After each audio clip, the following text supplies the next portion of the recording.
imwambuya kwa makao kwa kafa wazukuru akawanda waroya mbuya wajana wazukuru wacho wapenza kuja waro iserikana wana wapenza wana wasara chumi kati ini akati ndimo waroyi nikatoka ndiona uroyi wacho asiama yangu asiama zangu ndio sasa kasika kukutindikira dalo kutandu malale yangu sewo kutiko ndio wacho wakola protani ya ishendi basi ndio chukua padare ishendi basi kwa ndashika padare ya ipewa mfemo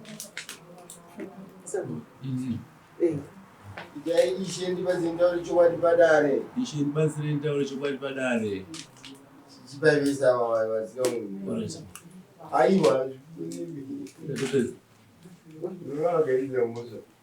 ishendi basi ndio chukua padare ishendi basi ndio chukua padare ishendi basi ndio chukua padare ishendi dibatsire ntaure chukwa padare ishendi basi ndio chukua padare ishendi basi ndio chukua padare Gogo wamenyira wanga maitaura ndivatauri nyaya makatitaurira wasipo dari risipo rimbe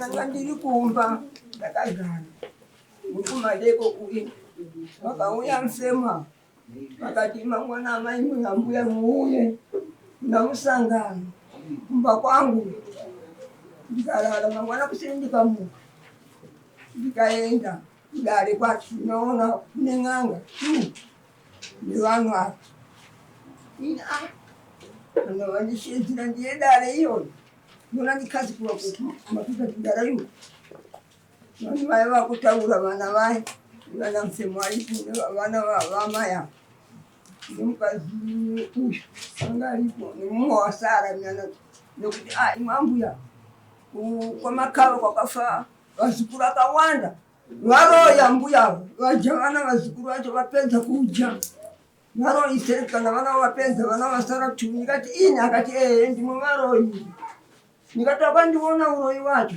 asiama yangu asiama zangu ndio sasa kasika kukutindikira dalo kutandu malale yangu sewo kutiko ndio wacho wakola protani usiyama yangu ndio kana kapira dalo akanga kudedza ikumba ndisabu wamfimi titaurire nyaya irapa alright pamusoro irimuka kuti ndizoshedza vanhu ava takashedza village rose shure kwekunge nyaya iyi yabva kwavachirero vachinzi kune mwana anoda kurapiwa nanasekuru vandinawo pano kuti vachirero ava kati vachirero nyaya iyi ndaita mudiki madi kuti varapirwe ikoko zvanzi ndiwe kubhuku kwake ikoko vanofanira kurapwa ikoko ati asi inini chiuyai varapwe tiri pamwe chete. Saka vanhu vaungana, ndakati teedza vanhu vese, vanhu vaungana, ndakatovafonera vachirero chiuyai vanhu vaungana zvikanzi fane kuita ndinosvika manje manje. Saka vanasekuru vacho raiva dambudziko remukomana uyu ari panapa nemudzimai wake uyu namai vake apa. Ini ndandisingarizivi. Chiti paitidzwe dambudziko renyu vakomana zvakanzi ini norwara nemudzimai tisinoda kurapwa nanasekuru. Ko mungagorapirwa pamba pangu here kana kuti munorapirwa kumba kwenyu ndokune mudzimu yenyu inoita kuti murapike. Ndovanafonera futi mambo nyaya iri panapa ndinoona sekuti inoda ikoko zvakanzi aiwa ikoko hazvitoiti kana vanasekuru vati ipapo ndo panofanira kurapirwa ipapo rega vanasekuru varape ati hazvakanaka. Vedare vakati regai varape tione marapiro avanoda kuita.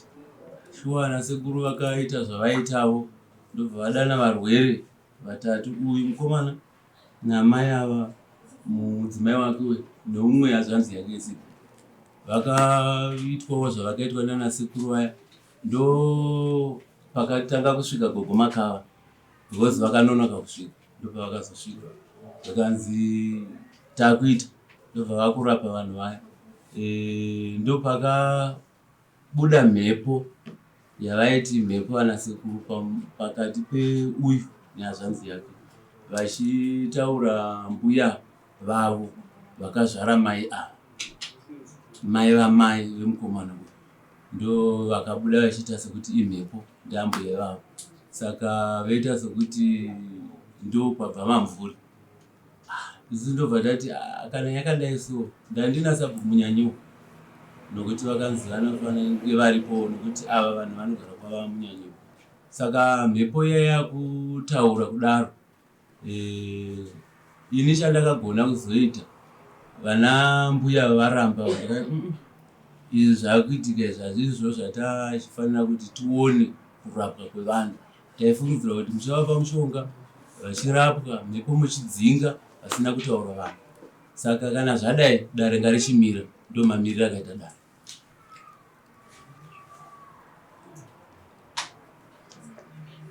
Airwara chii chamaya? Mai ava havana ukama. Ndinokama navo. Varwere vachona ndivanani? Kweimimi zvinolinga papi namai ava? Tando.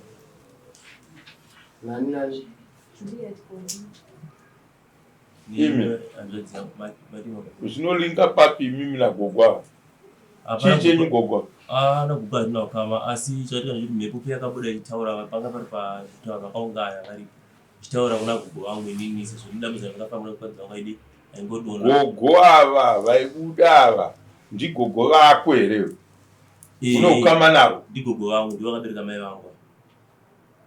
Vapi manje vakabereka mai vangu? Vatori pano varipo. Saka mhepo yacho paibvunziwa chita ini ndofamba nani pakazopinda kugoma kava ndofamba kugoma kava naku15 ndokupinda kwakaita goma kava zita rauye akupa mhepo iyi. Munhu akanga aine mhepo yabuda ichibuda paari ndiani? Mudzimai wangu nehanzvadzi yangu, hanzvadzi yangu yasara. Anobhadhara mombe kuna gogo ava nehwai. Kunanga munhu uroyi hamuna ukama nagogo ava rapa. Mungada makapedzera nyaya dzenyu kuna gogo vanobereka mai vako iwe muri mega ikoko, kwete kuti muzonoti gogo ava anofamba nanhingi. Zvamune muchiita zvokufurirana zvezvo kuti kana mukatadza mudzimba dzenyu hamudi kurwara, wamuda kuti arware ndiani? Pamunozenge mako munhu ari kutaura mudzimai wako ndiye akanga achitotaura achinanga vanhu uroyi.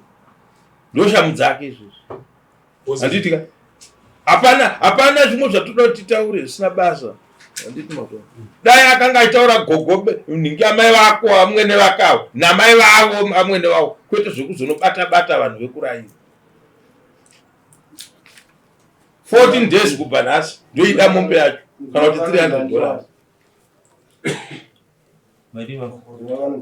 Maprofita acho nananga dzaina dziri kupi idzodzo? Vakadzikira kuchino. Mega wadzosera kuchinoisei? Saka ivo vakasiya vakurapa. Toda madetails avo. Ndovana kusiya vachikonzera pandemonium mumusha mevanhu vachirwisanisa vanhu.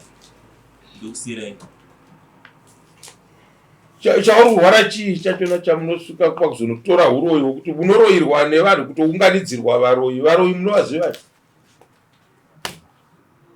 Sabhuku hakuna kuitiswa zvakapusa zvakadai.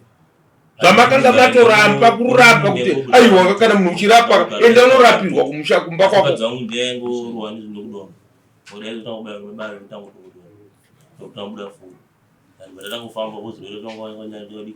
Mukadii kutorana iwe nemudzimai wako nanamai vako nanambuya vako kuenda kun'anga kunorapiwa?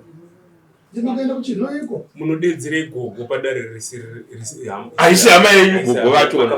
Makuvadedza muchivadedzerei? Vanhu vangoungana vanhu vese vakawanda muvillage. Vakadedzwa. Ndo pamakuvadei makuvananga uroyi. Ivo gogo vachona vanofamba nevamwe vakanga vachinzi vanofamba nevamwe ndo vaitaura kuti ndofamba nevamwe. Yanga iri mhepo yetose yanga ipa yanga. Hakuna kuitunhidza hana mhepo mukadzi mhani kupenga mhani kusi vanhu kushaya respect nevabereki mhani vanhu vakuru mhani. Kana dambudziko rauya mumba handiti aridi kuti muriite mahumbwa akafanana naiwayo. Unozvinzwa?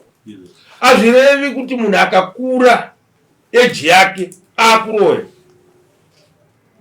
iwe usi kukura ndozvawakanga uri here zvauri nhasi ani tese tiri kukura saka onzi waakuroya noti wakura hazvisiri izvozvo ndoda mombe yamunopa gogwa 14 days kubva nhasi $300 kana kuti mombe inokwama wai kuno kwamama wai $100 $400 zvese Zatinoda po. musi wa17 Muhoma kakuisa tambo icho togamuchira. next court wamurangano